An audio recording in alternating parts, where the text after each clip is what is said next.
Hey everybody. Do you consider yourself a empathetic person?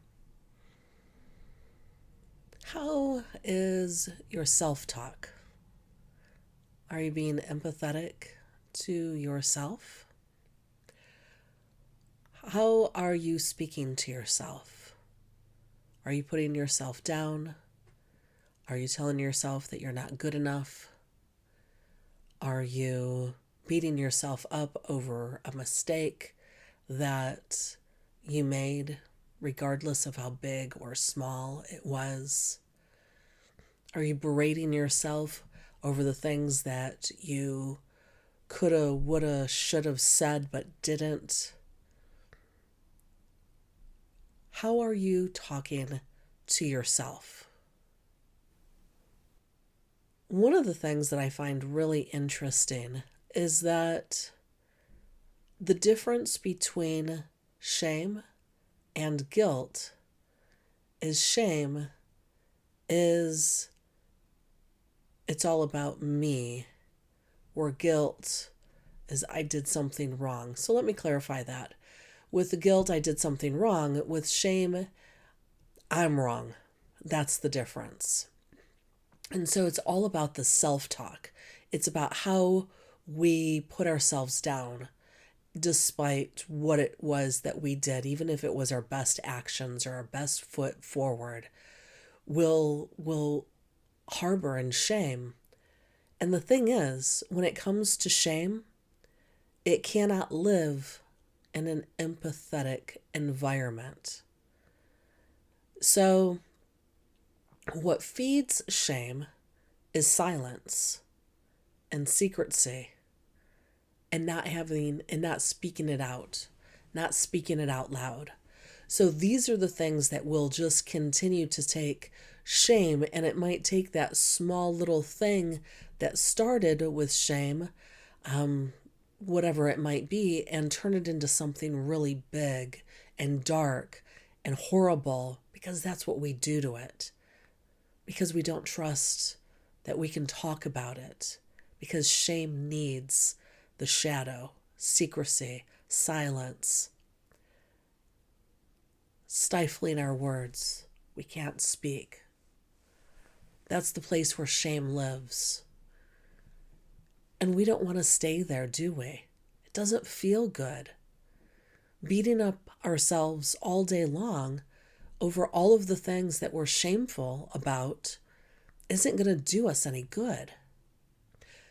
And the thing is we need to get it out of us.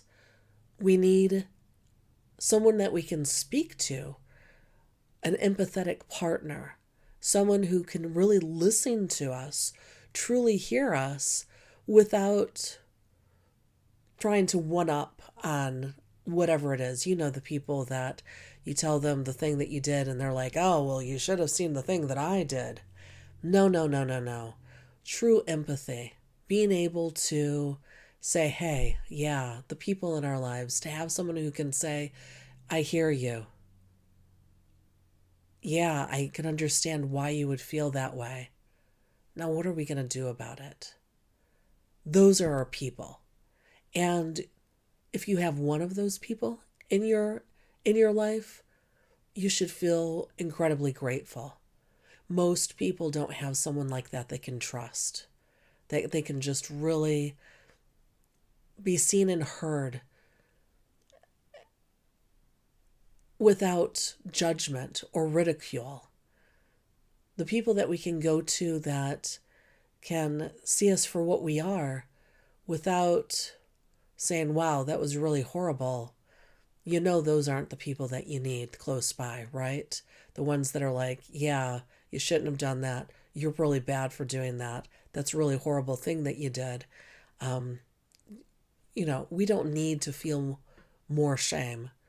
We need to be heard because, again, shame cannot live in an empathetic environment. As soon as we bring shame to the surface, as soon as we begin to talk about it in an open, caring, empathetic, compassionate environment, it takes the power out of it. It's gone. And that's really incredible. We like to live in the darkness, hiding our shameful secrets. And maybe they're really shameful. And maybe it's just the story that we tell ourselves about how bad it is, when really it might not be that bad at all. But we're telling ourselves that it is, and we're beating up ourselves over it and cringing and holding on and bringing all of that damage into our body, into our cellular network, and holding it into our body, which creates disease. We don't want that. We want to be able to let it go. And like I said, having an empathetic conversation will let it go.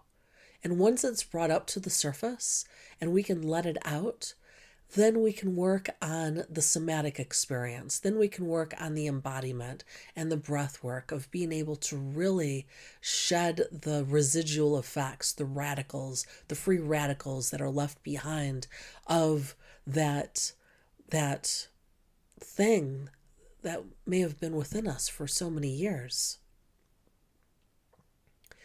One of the things that I love about parts work and doing parts work with my clients is being able to get into those areas where that self-talk becomes so prominent, and allowing my clients to be able to have those conversations with those parts, to be able to have that relationship and be able to see it for what it is, and let go of the shame that's associated, that weight that's associated to that part of themselves.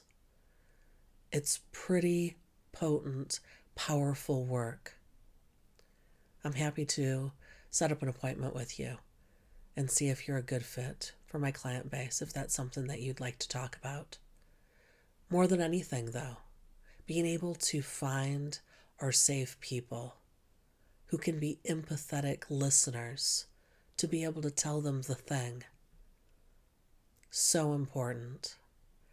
So I encourage you to be able to find your people, to be able to talk about the thing. And if you don't have a person to be able to talk to, there are different people that you can reach out to. There's professionals that can help. You can also reach out to a coach like myself. I'd be happy to have that conversation with you. Again, my name is Jamila Blue, and I am a transformational coach. If this was interesting to you and helpful in any way, please like and subscribe this video so that you get more in your box. Take care, y'all.